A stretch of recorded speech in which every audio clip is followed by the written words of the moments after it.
నాగేశ్వర్ గారు పొజిషన్లో ఉన్న అపోజిషన్లో ఉన్న మాకు తెలంగాణయే ఫస్ట్ అంటూ ఉన్నారు కేటీఆర్. సో 3 ఏళ్లలో అధికారం రాబోతోంది బీఆర్ఎస్ పార్టీకి, కేసీఆర్ మళ్ళీ సీఎం కాబోతూ ఉన్నారు అంటూ కేటీఆర్ చాలా ధీమాగా చెప్తూ ఉన్నారు. సార్ ఏంటి సార్ కేటీఆర్ ధైర్యం ఏంటి, ధీమా ఏంటి? కేటీఆర్ ధైర్యం, కేటీఆర్ ధీమా కేటీఆర్ చెప్పాలి. కానీ ఏ రాజకీయ నాయకుడైనా ధీమాగానే చెప్తారు. చెప్పకపోతే మాకు దివాలా తీస్తున్నాం, మాకు అవకాశం లేదు, 20 ఏళ్ళ వరకు ఏ నాయకుడని చెప్తాడా? సో అందువల్ల కేటీఆర్ ధైర్యము ధీమా ఎందుకు అన్నదానికన్నా కూడా 3 ఏళ్లలో మేము మళ్ళీ అధికారంలోకి వస్తామని ఆశతోనే ఎవరైనా బతకాలి, రాజకీయ పార్టీ అయినా. లేకపోతే ఈరోజు రేపు ఏంటి అని ఆశ లేకపోతే ఏ వ్యక్తి కానీ, ఏ పార్టీ కానీ, ఏ సంస్థ కానీ మనుగడ సాధించలేదు. అందువల్ల డెఫినెట్గా కేటీఆర్ ఆ కాన్ఫిడెన్స్ను చూపెట్టడం అనేది మంచిది, ఆ పార్టీకి మంచిది, రాజకీయాల్లో ఆహ్వానించాల్సింది కదా. ఏ రాజకీయ పార్టీ కూడా ఒక్క ఓటమితోనే చతికిల పడాల్సిన అవసరం లేదు. ఫ్యాక్చువల్గా చూసుకున్న చరిత్రలో చాలా పార్టీలు ఓడిపోయాక కూడా మళ్ళీ అధికారంలోకి వచ్చాయి. చాలా ఘోర ఓటమి తర్వాత కూడా మళ్ళీ అధికారంలోకి వచ్చాయి. మీకు తెలుగుదేశం పార్టీదే ఉదాహరణ కదా. మీకు 23 సీట్లకు పరిమితమైన పార్టీ 164 సీట్లతో అధికారంలోకి వచ్చింది. మీకు 60-70ల మధ్య ఆగిపోయిన వైఎస్ఆర్ కాంగ్రెస్ నెక్స్ట్ ఎలక్షన్లో 151 సీట్లతో గెలిచింది, మళ్ళీ 11 సీట్లకు పడిపోయింది. 88 సీట్లు గెలుచుకున్న బీఆర్ఎస్ 37 సీట్లకు పడిపోయింది. అడ్రస్సే లేదనుకున్న కాంగ్రెస్ అధికారంలోకి రాగలిగింది. అందువల్ల రాజకీయాల్లో ఒక రాజకీయ పార్టీ ఒక ఓటమి వల్లనే ఆ పార్టీ పూర్తిగా దెబ్బతింటుంది అనుకుంటే అది పొరపాటు. పార్టీలు చాలా సందర్భాల్లో అనూహ్యమైన రీతిలో మీకు ఫినిక్స్ పక్షి అంటారు, ఫినిక్స్ పక్షిలాగా లేసీని మళ్ళీ మనుగడ సాధించిన ఉదాహరణలు ఉన్నాయి. అంటే రాక్ బాటంకు వెళ్ళి కూడా మీరు మళ్ళీ పైకి లేచారు. మీకు జనసేన ఉదాహరణ, 1 సీటు మాత్రమే గెలిచి ఆఖరికి పవన్ కళ్యాణ్ కూడా 2 సీట్లలో ఓడిపోయిన తర్వాత నీకు మళ్ళీ జనసేన 100% స్ట్రైక్ రేట్తో 21 సీట్లు గెలుచుకుంది. ఇలా మీకు ఒక్క ఉదాహరణ కాదు. ఇటీవల 2024 లోక్సభ ఎన్నికల్లో 63 సీట్లు తగ్గాయి బీజేపీకి. 303 నుంచి 400 వస్తామనుకుంటే 240కి పడిపోయింది. అందులో తర్వాత వచ్చినటువంటి ఢిల్లీ, హర్యానా, మహారాష్ట్ర అసెంబ్లీ ఎన్నికలను వరుస పెట్టి గెలుచుకుంది. అందులో మీకు మహారాష్ట్ర తీసుకుంటే పార్లమెంట్ ఎన్నికల్లో ఘోరంగా దెబ్బతిన్న పార్టీ, కేవలం 17 సీట్లకే ఎన్డీఏ పరిమితమైంది. మళ్ళీ అసెంబ్లీ ఎన్నికలకు వచ్చే వరకు భారీ విజయాన్ని సాధించింది. ఢిల్లీలో ఆమ్ ఆద్మీ పార్టీ నుంచి అధికారాన్ని కైవసం చేసుకుంది. మళ్ళీ తర్వాత ఉత్తరప్రదేశ్లో సమాజ్వాదీ పార్టీ కన్నా తక్కువ సీట్లు వచ్చిన సమయంలో లోక్సభ సీట్లు మళ్ళీ 10 ఉప ఎన్నికలు జరిగితే 10కి 10 గెలిచారు. అయోధ్యలో కూడా ఓడిపోయిన తర్వాత. అందువల్ల ఇలా మీకు ఇప్పుడు నేను బీజేపీ, టీడీపీ, జనసేన, వైసీపీ ఎన్ని పార్టీలు దాని చెప్పాను. ఉమ్మడి రాష్ట్రంలో చూడ మీరు కాంగ్రెస్ పార్టీ 26 సీట్లకేమో పరిమితమైంది. పి జనార్దన్ రెడ్డి శాసనసభలో కాంగ్రెస్ పక్ష నేత ఉండే, తర్వాత మళ్ళీ కాంగ్రెస్ పార్టీ అధికారంలోకి వచ్చింది. అంటే అద్భుతమైన విజయాలు సాధించిన పార్టీలు ఓడిపోయిన చరిత్ర ఉంది.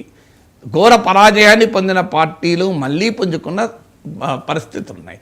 అందువల్ల రాజకీయ పార్టీ నిలబడి జనంలో ఉండి ఫైట్ చేస్తే చరిత్రలో అనేక పార్టీలు దెబ్బతిన్న తర్వాత కూడా గెలిచాయి. అందువల్ల గెలుపు ఓటములు అనేది పగలు రాత్రి లాంటివి. పగలు ఉన్నప్పుడు రాత్రి ఉంటుంది, రాత్రిలో పగలు ఉంటుంది. కొన్ని పార్టీలు మాత్రం చరిత్రలో కంటిన్యూస్ పరాజయాలు. ఇప్పుడు బహుజన్ సమాజ్ పార్టీ ఉంది, ఒకప్పుడు 300 సీట్లు, 400కు పైగా ఉన్న ఉత్తరప్రదేశ్ అసెంబ్లీలో 300 సీట్లు గెలుచుకున్న బీఎస్పీ వరుసగా ఓటింగ్ తగ్గుతూ ఇప్పుడు <10% పడిపోయింది. సో ఇలాంటి పార్టీలు కూడా ఉన్నాయి. అంటే కంటిన్యూస్గా డిక్లైన్ అవుతూ మీకు దెబ్బతింటున్న పార్టీలు ఉన్నాయి. కానీ అదే సమయంలో మళ్ళీ పుంజుకొని బ్రహ్మాండమైన విజయాలు సాధించిన పార్టీలు. ఇప్పుడు బీఎస్పీ కూడా మళ్ళీ పుంజుకోదని ఎవరు చెప్పలేరు. అందువల్ల రాజకీయాల్లో గెలుపు ఓటములు అనేది సర్వసహజమైన పరిణామాలు. అందువల్ల బీఆర్ఎస్ ఓడిపోయింది అన్నంత మాత్రాన ఆ పార్టీ మళ్ళీ అధికారంలోకి రాదు. ఎట్టి పరిస్థితుల్లో శాశ్వతంగానే రాజకీయ ప్రత్యర్థులు మాట్లాడతారు తప్ప విశ్లేషకులుగా మాట్లాడలేము. రెండవది, బీఆర్ఎస్ అసెంబ్లీ ఎన్నికల్లో ఓడిపోయాక లోక్సభ ఎన్నికల్లో మరింత దెబ్బతిన్నది. అసెంబ్లీ ఎన్నికల్లో 37% ఓటింగ్ వచ్చి 39 సీట్లు తెచ్చుకున్నది కాస్త మీకు లోక్సభ ఎన్నికలకు వచ్చే వరకు 17% పడిపోయింది. కానీ వాస్తవంగా ఇక బీఆర్ఎస్ భవిష్యత్ ఏంటి అని క్వశ్చన్ మార్కులు పెట్టుకొని మీడియాలో కథనాలు అల్లుతున్న సమయంలో లోక్సభ ఎన్నికల పరాజయం నుంచి బ్రహ్మాండంగా బీఆర్ఎస్ యాక్టివ్ అయింది. అది రేపది ఓటింగ్గా మారుతుందా లేదా తర్వాత సంగతి. కానీ అపోజిషన్ స్పేస్లో అసలు బీఆర్ఎస్ ప్రిన్సిపల్ అపోజిషన్గా మనుగడ సాధించగలుగుతుందా లేదా అనే అనుమానాలు వ్యక్తమవుతున్న సమయం. ఎందుకంటే బీజేపీ దూసుకొస్తోంది. మీకు బీజేపీ ఓటింగ్ 14% నుంచి ఏకంగా 35%, 14%, 35 పెరిగింది. 8 లోక్సభ సీట్లు గెలుచుకుంది. So BJP principal opposition space అంటే కాంగ్రెస్కు ప్రధాన ప్రత్యర్థిగా బీజేపీ ఎమర్జ్ అవుతుంది. ఇక బీఆర్ఎస్ కనీసం ప్రధాన ప్రతిపక్షంగా కూడా మనుగడ సాధించలేకపోతుంది అనుకున్న పరిస్థితుల్లో బీఆర్ఎస్ లోక్సభ ఎన్నికల అనంతరం అపోజిషన్గా పర్ఫామ్ చేసినటువంటి రోల్ చాలా సమర్థవంతంగా అపోజిషన్ రోల్ పర్ఫామ్ చేశారు. ఈ రోల్ పర్ఫామ్ చేయడంలో కేటీఆర్, హరీష్ రావు పాత్ర కీలకం. కేసీఆర్ అసెంబ్లీకి వచ్చింది లేదు, ఆయన రాజకీయంగా కూడా బయటికి యాక్టివిటీలో తక్కువ. కానీ కేసీఆర్ డైరెక్షన్లో, కేటీఆర్, హరీష్ రావుల నాయకత్వంలో బీఆర్ఎస్ ఒక ప్రిన్సిపల్ అపోజిషన్ స్పేస్ కొరకు లోక్సభ ఎన్నికల అనంతరం బీజేపీతో జరిగిన పోటీలో విజయం సాధించింది.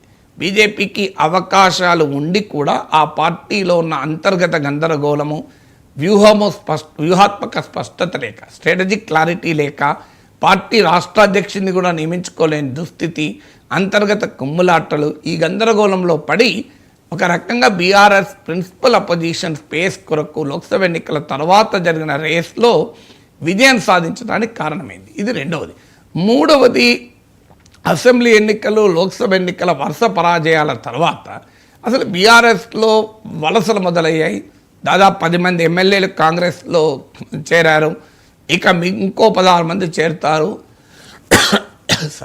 2/3 ఆఫ్ ఎమ్మెల్యేస్ పార్టీ ఫిరాయిస్తే బీఆర్ఎస్ శాసనసభా పక్షమే విలీనమవుతుంది. హైదరాబాద్కు చెందినటువంటి బీఆర్ఎస్ ఎమ్మెల్యేలు అస్తం వైపు చూస్తున్నారు. ఇవన్నీ వార్తలు చూసాం. ఇందులో కొంత నిజం కూడా ఉంది. అరకపూడి గాంధీ లాంటి వాళ్ళు కాంగ్రెస్ వైపు మారి పబ్లిక్ అకౌంట్స్ కమిటీ చైర్మన్ కూడా అయ్యారు. బీఆర్ఎస్లో అధికారికంగా ఉండి కాంగ్రెస్ వైపు మనసు రీత్యా కాంగ్రెస్లో ఉండి మీకు పిఎస్సి చైర్మన్ అయ్యారు. ఇవన్నీ చూసాం మనం. కానీ అకస్మాత్తుగా బీఆర్ఎస్ నుంచి వలసలు ఆగిపోయాయి. మీకు ఇదొక ఇంట్రెస్టింగ్ డైమెన్షన్. అసలు ఎందుకు ఆగిపోయాయి అనేది ఇప్పటికీ క్వశ్చనే. మీరు వలసలు తర్వాత మీరు ఆ 10 మంది ఎమ్మెల్యేల తర్వాత ఇంకా వరుస పెట్టి ఎక్కువ మంది ఎమ్మెల్యేలు పోతారనుకున్నారు. అది కూడా ఆగిపోయింది. సో అందువల్ల ఈ 3 పరిణామాల రీత్యా చూస్తే బీఆర్ఎస్ నాయకత్వానికి still we're confident of coming back, మేము మళ్ళీ అధికారంలోకి వస్తాము అన్న విశ్వాసం ఉండడంలో ఆశ్చర్యం లేదు. 4వ డైమెన్షన్ కూడా ఉంది. ఏంటంటే అది కాంగ్రెస్ పార్టీ ప్రభుత్వం ఆశించిన స్థాయిలో పర్ఫామ్ చేయకపోవడం వల్ల జనరల్ పబ్లిక్ పర్సెప్షన్ అసంతృప్తి మొదలైంది. మీరు తెలంగాణలో ఎక్కడన్నా సర్వే చేయించండి, చాలా క్లియర్గా రేవంత్ రెడ్డి ప్రభుత్వం పట్ల అసంతృప్తి మొదలైంది. ఇది కాంగ్రెస్ వారికి అర్థం కాకపోతే మనం చేయగలిగింది ఏమీ లేదు. చాలా స్పష్టమైన అసంతృప్తి, వ్యతిరేకత మొదలైంది. ఇది సహజంగానే ప్రతిపక్షానికి లాభమవుతుంది. నేను ఇంతకుముందు చెప్పినట్లు ప్రిన్సిపల్ అపోజిషన్ స్పేస్లో బీజేపీతో జరిగిన పోటీలో బీఆర్ఎస్ ముందుండడం వల్ల కాంగ్రెస్ పార్టీ పట్ల అసంతృప్తి పెరిగిన రోజు ఆటోమేటిక్గా అది బీఆర్ఎస్ లాభం అవుతుంది. మీకు ఇది చరిత్రలో 2023 కన్నా ముందు మనం చూసాం. బీఆర్ఎస్ అధికారంలో ఉంది, ప్రధాన ప్రతిపక్షంగా ఉండాల్సిన కాంగ్రెస్ ఉండలేకపోయింది. దుబ్బాక, హుజూరాబాద్, హుజూర్ నగర్, నాగార్జున సాగర్, జిహెచ్ఎంసి ఉప ఎన్నికల్లో కాంగ్రెస్ పార్టీ ఘోరంగా పర్ఫామ్ చేసింది. ఆ దశలో బీజేపీ ప్రిన్సిపల్ అపోజిషన్గా దూసుకొస్తే ఒకానొక దశలో బీఆర్ఎస్కు ప్రత్యామ్నాయం బీజేపీ అనే భావన తెలంగాణ సమాజంలో బలంగా పెరిగింది. ఆ తర్వాత బీజేపీ స్వయంకృత అపరాధాలు, అర్ధాంతరంగా బండి సంజయ్ని తొలగించడం, ప్రజా సంగ్రామ యాత్రను ఆపడము, 4 లీడర్లుంటే 6 గ్రూపులు కట్టి కొట్లాడుకోవడము, దీంతో బీజేపీ తన చేతికొచ్చిన అవకాశాన్ని చేజార్చుకుంది.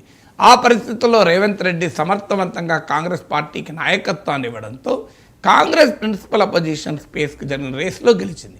ఎప్పుడైతే బీఆర్ఎస్ ప్రభుత్వం పైన, కేసీఆర్ ప్రభుత్వం పైన అసంతృప్తి, వ్యతిరేకత పెరిగిందో ఆటోమేటిక్గా కాంగ్రెస్ లాభమైంది. ఇప్పుడు కూడా ఇదే పరిస్థితి వస్తుంది. రేపు కాంగ్రెస్ పార్టీని కాదని ప్రజలు అనుకుంటే, ప్రిన్సిపల్ అపోజిషన్ రేస్లో ఆల్రెడీ బీఆర్ఎస్ గెలిచి ఉంటే ఆటోమేటిక్గా అది బీఆర్ఎస్కి బెనిఫిట్గా మారుతుంది. అందువల్ల ఈ 4 అంశాలు. ఇక 5వ అంశం కూడా ఉంది.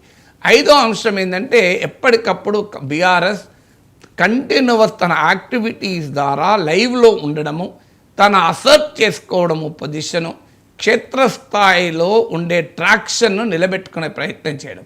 అది 2 రకాలుగా నిలబెట్టుకునే ప్రయత్నం. అది డిఫరెంట్ ఇష్యూస్ పైన కావచ్చు, అది గ్రూప్ 1 ఇష్యూ కావచ్చు, వెల్ఫేర్ హాస్టల్ ఇష్యూ కావచ్చు, అది రైతుల సమస్యలు కావచ్చు. నిరంతరం ఆ ట్రాక్షన్ క్షేత్రస్థాయిలో మెయింటైన్ చేయడం.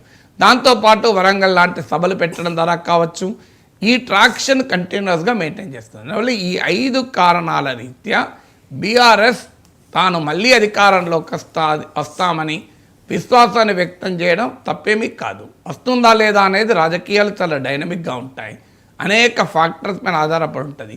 ఇప్పటికిప్పుడు కేటీఆర్ అన్నట్లు 3 ఏళ్లలో ఖచ్చితంగా కేసీఆర్ అధికారంలోకి వస్తాడని రాడని మనము జ్యోతిష్యాలు చెప్పలేము. ఎందుకంటే it is a function of several factors. మీకు దుబ్బాకలో, హుజూరాబాద్లో కాంగ్రెస్ ఓడిపోయినప్పుడు 3,000 ఓట్లే కాంగ్రెస్కి వచ్చినప్పుడు ఎవరైనా ఊహించారా కాంగ్రెస్ పార్టీ అధికారంలోకి వస్తుందని?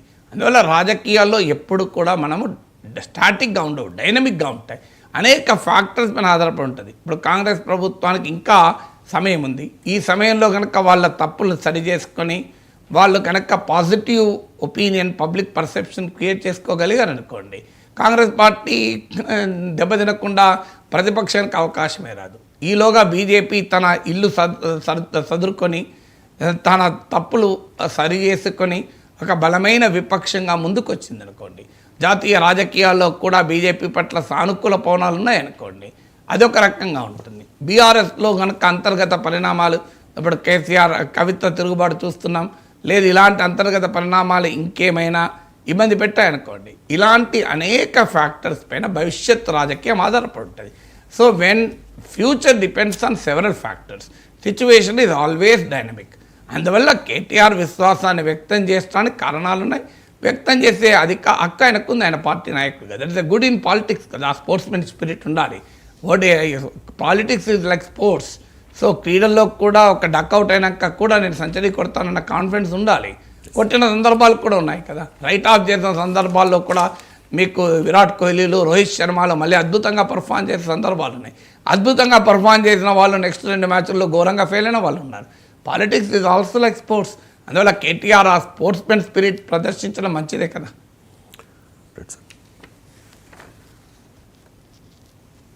ట్రంప్ ట్రేడ్ వార్తో అమెరికన్ కరెన్సీ డాలర్కు కష్టాలు తప్పవు అనే అభిప్రాయాలు వ్యక్తమవుతూ ఉన్నాయి.